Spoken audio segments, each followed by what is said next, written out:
Hello दोस्तों, मैं हिमांशु गुप्ता आप सबका स्वागत करता हूं इस प्यारे से YouTube channel logic point education पर। दोस्तों, आज हम लोग भारत देश के बारे में जानें, जो कि थंबनेल पर लगा है। तो भारत देश के बारे में जानेंगे विथ डायग्राम, यानी इंडिया मैप, ग्लोबल मैप के माध्यम से, और पृथ्वी में केंद्रित महाद्वीप और महासागरों में भी देखेंगे कि इंडिया कहाँ पड़ता है। दोस्तों, सबसे पहले हम लोग भारत देश के बारे में जानेंगे। तो भारत देश के नामकरण से स्टार्ट करेंगे और भारत देश के सारे पॉइंट को कवर करेंगे, जो कि बहुत इम्पोर्टेंट रहेगा सभी स्टूडेंट के लिए। दोस्तों, आइए स्टार्ट करते हैं। दोस्तों, भारत देश भारत देश भारत देश को कई नामों से जाना जाता है, जैसे भारतवर्ष, जम्बू द्वीप, हिंदुस्तान, भारत, इंडिया। लेकिन इसके पीछे कुछ इतिहास भी है कि भारत का ये नाम क्यों पड़ा, कैसे पड़ा, इसके बारे में भी थोड़ा डिटेल जानकारी देख लेते हैं सर। दोस्तों देखिए दोस्तों, भारत का पुराना नाम जो है भारतवर्ष है, और भारत का भारत नाम कैसे पड़ा। एक राजा दुष्यंत थे, और उनके एक पुत्र का नाम भरत था। भरत के नाम के कारण भारत देश भी पड़ा है इस देश का। और इंडिया, जो कि प्रचलित नाम है, इंडिया यूनानियों यानी ग्रीस देश के निवासी ग्रीस के द्वारा दिया गया नाम है भारत का। आर्यावर्त भी भारत का नाम है। क्यों है? क्योंकि यहाँ पे बहुत पहले आर्य सभ्यता के लोग निवास करते थे। और भारत का एक नाम जम्बूद्वीप भी है, जो कि जैन धर्म भाइयों के जैन ग्रंथों में भारत को जम्बूद्वीप के नाम से जाना जाता है। और भारत का एक प्रचलित नाम, जो कि ग्लोबल स्तर पर विख्यात है, हिंदुस्तान। हिंदुस्तान अरबवासियों के द्वारा दिया गया नाम है दोस्तों। क्योंकि अरबवासी लोग हम लोगों के भारत देश में एक सिंधु नदी है, जो कि लद्दाख जम्मू कश्मीर के आसपास में है। तो वो लोग सिंधु नदी नहीं बोल पाते थे, तो स की जगह वो लोग ह बोलते थे, स की जगह ह बोलते थे। तो इसलिए वे लोग हिंदू नदी बोलते थे, और फिर बोले कि हिंदू नदी, यानी उसके नीचे जो लोग निवास कर रहे हैं उन्हें हिंदुस्तान बोल दिए, यानी अर्थात हिंदू धर्म स्थान बराबर हिंदुस्तान, संधि विच्छेद बन गया। तो इस कारण से हिंदुस्तान नाम पड़ा। ठीक है दोस्तों, नाम आप लोगों को क्लियर हो गया। अब हम देखते हैं भारत का आकार। भारत का आकार, हर एक पॉइंट दोस्तों आप सबको विथ डायग्राम के माध्यम से बताएंगे, घबराना नहीं बिल्कुल। देखिए दोस्तों, भारत का आकार चतुष्कोणीय है। ये देखिए, हम आपको दिखाते हैं थोड़ा सा। ये इंडिया का मैप है, इंडिया का मैप है। इसमें भारत का आकार चतुष्कोणीय कहा गया है। कैसे कहा गया है? क्योंकि इसमें 4 कोने हैं, 1 2 3 4 प्रकार से कोने बना रहे हैं, कोण की तरह है, इसलिए भारत का आकार चतुष्कोणीय है। और साथ ही साथ दोस्तों, भारत देश का जो क्षेत्रफल है, भारत देश का जो क्षेत्रफल है 32,87,263 वर्ग किलोमीटर है दोस्तों। पूरे विश्व की तुलना में भारत क्षेत्रफल की दृष्टि में 7वां बड़ा देश है। और जो विश्व का क्षेत्रफल है उसकी तुलना में भारत का जो क्षेत्रफल है 2.42% है दोस्तों। यहीं पे अगर आप लोग जानना चाहें कि भारत के सबसे बड़ा देशों में भारत तो 7वां बड़ा देश है क्षेत्रफल में, तो पहला बड़ा देश कौन है? तो ये आप लोग पहला, दूसरा, तीसरा, चौथा, पाँचवा, छठा, सातवां कौन से हैं, कैसे हैं, तो ये आप लोग ट्रिक याद कर लीजिए दोस्तों। रुक से चिब्रा आभा, यानी रूस से रूस, क से कनाडा, स से संयुक्त राष्ट्र अमेरिका, ची से चीन, ब्रा से ब्राज़ील, आ से ऑस्ट्रेलिया, यानी भारत देश से यही 6 बड़े देश हैं जो कि क्षेत्रफल की दृष्टि से भारत से बड़े हैं। और दोस्तों भारत के बारे में जानते हैं, भारत देश का वर्तमान राजधानी कहाँ है? न्यू दिल्ली है। आप सबको दिखाते हैं, ये जैसे भारत मैप हो गया दोस्तों, तो भारत मैप में इधर दिल्ली पड़ता है जो कि केंद्र शासित प्रदेश है। तो दिल्ली में ही कई पार्ट हैं, तो उसी में एक न्यू दिल्ली के नाम से बनाया गया है, तो न्यू दिल्ली है भारत देश की राजधानी। और दिखाते हैं दोस्तों, भारत में 28 राज्य हैं और 8 केंद्र शासित प्रदेश हैं वर्तमान समय में, जो कि सबसे बड़ा राज्य राजस्थान है, आपको मैप में दिखाते हैं दोस्तों, और सबसे छोटा राज्य गोवा है। केंद्र शासित प्रदेश में सबसे बड़ा राज्य लद्दाख है और सबसे छोटा केंद्र शासित प्रदेश लक्षद्वीप है। दोस्तों आइए आप सबको मैप में दिखा देते हैं कि देखिए दोस्तों, भारत देश है, इसी में पूरे 28 राज्य हैं और 8 केंद्र शासित प्रदेश हैं। 8 केंद्र शासित प्रदेश हैं, जिसमें से सबसे बड़ा राज्य राजस्थान है क्षेत्रफल की दृष्टि में, और सबसे छोटा राज्य क्षेत्रफल की दृष्टि में गोवा है, और सबसे बड़ा केंद्र शासित प्रदेश लद्दाख है, जो कि एकदम सबसे हाईएस्ट बिंदु पर है, उत्तरी बिंदु पर, और सबसे छोटा केंद्र शासित प्रदेश लक्षद्वीप है, जो कि इधर अरब सागर में पड़ता है। ठीक है दोस्तों, मैप के माध्यम से आप लोगों को समझ में आ रहा होगा। और आप सबको दिखाते हैं दोस्तों, भारत जो देश है, भारत देश की खोज किसने किया था? बहुत बच्चे पूछते हैं, बहुत लॉजिकल सवाल है, भारत देश का खोज किसने किया? Vasco D gamma. दोस्तों इन्होंने भारत देश का नाम नहीं दिया था, ना ही भारत देश की मतलब खोज किया था। इन्होंने भारत देश में आने के लिए जलीय मार्ग की खोज किया था। जलीय मार्ग मतलब जो जल के माध्यम से अब लोग अदर कंट्री से हम लोगों के भारत में आते हैं, तो सबसे पहले जल मार्ग के द्वारा यही वास्को डी गामा ही भारत देश में आए थे और दुनिया वालों को बताया था कि इस प्रकार से जल के माध्यम से जाने पर भारत देश मिलेगा। तो वास्को डी गामा जो कि 1498 ईस्वी में आया था और पुर्तगाल देश का निवासी था दोस्तों।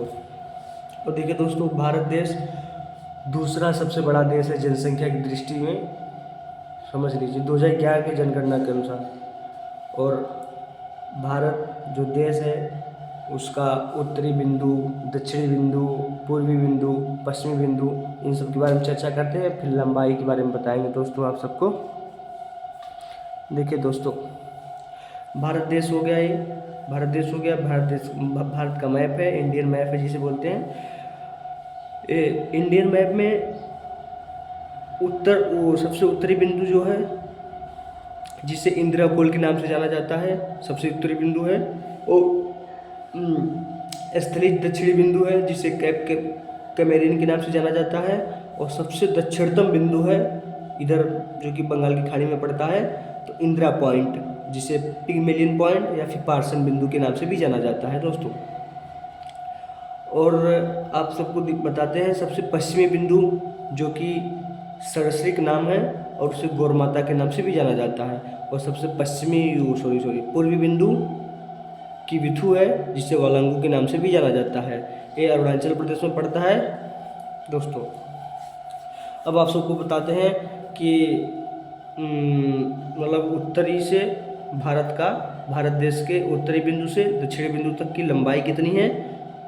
3214 किलोमीटर है। और पश्चिमी बिंदु से पूर्वी बिंदु तक की लंबाई कितनी है?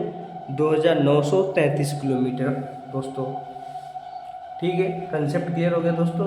मतलब ये जैसे बिंदु हो गया ना कि सबसे उत्तरी बिंदु, तो ये भारत देश हो गया, तो इसका सबसे उत्तर वाला बिंदु, सबसे उत्तर में, सबसे पूर्व में, सबसे पश्चिम में, सबसे दक्षिण में, इस प्रकार के बिंदु बनाए गए हैं कि हाँ बस यही हाईएस्ट बिंदु है इस दिशा के। ठीक है दोस्तों, अभी और दूसरे पेज में आप सबको दिखाते हैं। हाँ दोस्तों, देखिए अब हम लोग भारत की स्थिति के बारे में जानेंगे ग्लोबल स्तर पे, कि ग्लोबल में भारत कौन से महाद्वीप में है, कौन से महासागर के पास में है, गोलार्ध की स्थिति पे क्या है, कैसे ग्लोबल के स्तर पे जानेंगे दोस्तों भारत देश को। तो देखिए दोस्तों, सबसे पहले हम आप लोगों को दिखा देते हैं कि हम लोगों का जो पृथ्वी है, पृथ्वी एक प्रकार से गोला ही है, मतलब अंडाकार है। तो उसमें देखिए दोस्तों, जो पृथ्वी है, हम लोगों की पृथ्वी पर 7 महाद्वीप हैं और 5 महासागर हैं। तो जिसमें से हम लोगों का जो भारत देश है वो एशिया महाद्वीप में स्थित है। भारत जो देश है हम लोगों का एशिया महाद्वीप में स्थित है दोस्तों। तो थोड़ा सा आप लोगों को और विस्तार से बताते हैं कि एशिया महाद्वीप में, ये देखिए दोस्तों, ये समझ लीजिए पूरे पृथ्वी है। पृथ्वी पर 7 महाद्वीप हैं, जैसे एशिया महाद्वीप, Europe, Africa, Australia, Antarctica, south America और नॉर्थ अमेरिका, ठीक है। और महासागर 5 हैं, जो कि हिंद महासागर इधर है, पूरा इधर के क्षेत्र का हिंद महासागर, इधर जितना भी पानी भरा हुआ है उसे अटलांटिक महासागर बोल दिए, इधर प्रशांत महासागर है और इधर भी प्रशांत महासागर है, मतलब इधर से मिला के पूरा प्रशांत महासागर है। और ऊपर जो है आर्कटिक महासागर है, नीचे दक्षिणी महासागर है। ठीक है दोस्तों, क्लियर हो गया कि हाँ 7 महाद्वीप हैं और 5 महासागर हैं। अब आप सबको बताते हैं कि हम लोगों का पृथ्वी है, इस पर काल्पनिक रेखाएं खींची गई हैं। क्यों खींची गई हैं? क्योंकि हम लोग पृथ्वी का गहन अध्ययन करने के लिए उन पर काल्पनिक रेखाएं खींच दी गई हैं, और बस उन्हीं काल्पनिक रेखाओं के माध्यम से हम लोग जो समय होता है, समय का मापन करते हैं, मौसम के बारे में जानते हैं और कई प्रकार की चीज़ें काल्पनिक रेखाओं के खींचने के माध्यम से ज्ञान की प्राप्ति होती है। देखिए दोस्तों, ये जो समझ लीजिए ये भारत पृथ्वी है, पृथ्वी पर एक जो बीचों बीच रेखा खींची गई है क्षैतिज स्तर पर, इसे भूमध्य रेखा कहते हैं। और भूमध्य रेखा के जस्ट ऊपर वाली बिंदु, मतलब जितना भी सारा ऊपर का पार्ट है उसे उत्तरी गोलार्ध बोलते हैं, और नीचे का जो भी पार्ट है उसे दक्षिणी गोलार्ध बोलते हैं। और ये जो एक और रेखा खींची गई है जो कि 6 ऊर्ध्वाधर स्तर पर, जिसे 0 डिग्री देशांतर या फिर ग्रीनविच रेखा कहते हैं, तो इसके इधर साइड में पूरब पड़ता है, यानी पूर्वी देशांतर रेखाएं खींची गई हैं और इधर पश्चिमी देशांतर रेखाएं खींची गई हैं। ठीक है दोस्तों, यानी आप लोग समझ गए कि ये भूमध्य रेखा है जिसे विषुवत रेखा भी कहते हैं, और इसके ऊपर का पार्ट उत्तरी गोलार्ध, इसके नीचे का पार्ट दक्षिणी गोलार्ध, और ये हम लोगों का ये ऊर्ध्वाधर स्तर पर खींची गई रेखा है जिसे 0 डिग्री देशांतर रेखा कहते हैं, और इसके इधर का पश्चिमी गोलार्ध, इसके इधर का पूर्वी गोलार्ध, इसके इधर का पश्चिमी गोलार्ध है। ठीक है, तो आप हम लोग बता सकते हैं कि भारत देश एशिया महाद्वीप में है, पहला पॉइंट। और दूसरा पॉइंट ये भी बता सकते हैं कि भारत जो है उत्तरी गोलार्ध में भी स्थित है, ये भी पॉइंट बता सकते हैं। या फिर ये बता सकते हैं कि भारत उत्तर पूर्व गोलार्ध में स्थित है, यानी उत्तर उधर हो गया, पूर्व इधर हो गया, तो भारत उत्तर पूर्व गोलार्ध में स्थित है। ठीक है, और पॉइंट आप सबको क्लियर करते हैं। एक पॉइंट आप लोग जानेंगे कि भारत एशिया महाद्वीप एवं हिंद महासागर में स्थित है, यानी हिंद महासागर यानी और गोलार्ध उत्तर पूर्व गोलार्ध विश्व के संदर्भ में और भूमध्य रेखा के संदर्भ में भारत कहाँ स्थित है। देखिए दोस्तों, हम लोग बताया अभी कि ये भूमध्य रेखा है, तो भूमध्य रेखा के संदर्भ में भारत उत्तर की ओर स्थित है, और एशिया महाद्वीप के संदर्भ में भारत दक्षिण की ओर स्थित है, क्योंकि इधर दक्षिण पड़ता है। और भारत जो देश है वो गोंडवाना लैंड का हिस्सा है। गोंडवाना लैंड, इसका भी एक हिस्ट्री है दोस्तों, मतलब गोंडवाना लैंड आप सबको बता देते हैं थोड़ा सा डिटेल में कि दोस्तों देखिए, पहले ये जो 7 महाद्वीप हैं ये सब एक में ही थे। तो पृथ्वी के अंदर आंतरिक घटनाएं होती रहती हैं, जिसके कारण इनमें पानी भी है, तो पानी के बहाव के कारण और चट्टानें टूटी, और टूटने के बाद एक दूसरे से इस प्रकार से बिखर गए हैं। तो जो सबसे पहले जो सम्मिलित रूप से में बड़ा महाद्वीप था बहुत पहले, उसे पेंजिया नाम दिए थे वेगनर, अल्फ्रेड वेगनर नामक वैज्ञानिक ने पेंजिया नाम दिया था, और केवल एक ही महासागर था जिसे पैंथालॉसा नाम दिए थे। और फिर जो कि पेंजिया था, तो पेंजिया टूट गया, तो पेंजिया टूटने के बाद 2 बन गए, एक अंगारा लैंड बन गया और एक बन गया गोंडवाना लैंड। तो उसी प्रकार से कहा गया है कि गुडवाना लैंड का हिस्सा है भारत। टूटने के बाद आप फिर बाद में कई वर्षों बाद आगे लेटेस्ट में जुड़ा है। ठीक है दोस्तों, और हम आप सबको बताते हैं कि भारत का जो भारत देश है, ये जैसे भारत देश है तो उत्तरी अक्षांश पे कहाँ है, देशांतर रेखा पे कहाँ है, इसके बारे में बताते हैं। देखिए दोस्तों, जो भारत देश है उत्तरी अक्षांश में 37 मिनट 6 सेकेंड उत्तरी अक्षांश पे बिंदु है इसका, और 8.4 मतलब 8 मिनट 4 सेकेंड दक्षिणी अक्षांश रेखा है, और पश्चिमी देशांतर रेखा है जो है 68 मिनट 7 सेकेंड है, और जो कि पूर्वी देशांतर रेखा 97 मिनट 25 सेकेंड पूर्वी देशांतर रेखा पर स्थित है। समझ में आ गया दोस्तों? आइए आज थोड़ा और आगे बढ़ते हैं दोस्तों। और 23.5 डिग्री उत्तरी अक्षांश रेखा को हम लोग कर्क रेखा कहते हैं। ऐसा समझिए दोस्तों कि ये पृथ्वी हो गया, इस पे भूमध्य रेखा है, तो इसके ऊपर 23.5 डिग्री मतलब 23 डिग्री 1/2 अक्षांश रेखाएं खींची गई हैं, जिन्हें हम लोग कर्क रेखा के नाम से जानते हैं। और कर्क रेखा भारत से भी होकर गुजरती है, जो कि भारत के 8 राज्यों से होकर गुजरती है दोस्तों। भारत के 8 राज्यों से कर्क रेखा गुजरती है। ये सवाल बहुत पूछते हैं कॉम्पिटिटिव एग्जाम में, तो आप सबको बता देते हैं कि भारत रेखा जो कि हम भारत देश हो गया, तो भारत देश में कर्क रेखा 8 राज्यों से होकर गुजरती है, तो लगभग पृथ्वी को आधे आधे भागों में काटती हुई जाती है। ऐसे ही खींची गई है कर्क रेखा। ठीक है, आप सबको दिखा दें कि कर्क रेखा कितने राज्यों से काटती है, उसका नाम। तो कर्क रेखा भारत के 8 राज्यों से काटती है, उसका नाम गुजरात, राजस्थान, मध्य प्रदेश, छत्तीसगढ़, झारखंड, त्रिपुरा, पश्चिम बंगाल, मिजोरम।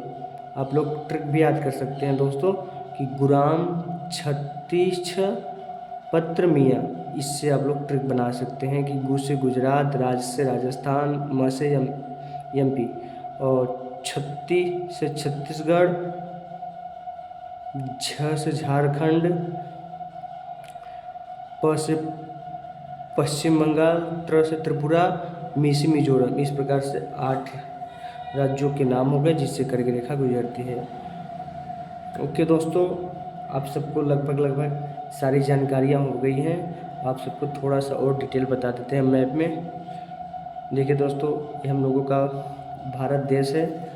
भारत देश में आप लोग जानते हो कि 28 राज्य और 8 केंद्र शासित प्रदेश हैं। तो दोस्तों, इधर पड़ता है बंगाल की खाड़ी, इधर पड़ता है लक्षद्वीप, इधर दादर एवं नगर हवेली, दिल्ली, लद्दाख, जम्मू कश्मीर, इधर ही कहीं पड़ता है पंडुचेरी। तो इस प्रकार से 8 केंद्र शासित प्रदेश हो जाते हैं, और बाकी जितने भी राज्य हैं इधर ही इसी में राज्य हैं पूरा इस मैप में। आप लोगों की अगर डिमांड रहेगी तो मैं 28 राज्य और 8 केंद्र शासित प्रदेशों का बढ़िया से बता देंगे कि भारत में कौन कहाँ पे है। जैसा होगा आप लोग कमेंट कीजिएगा दोस्तों। Thank you.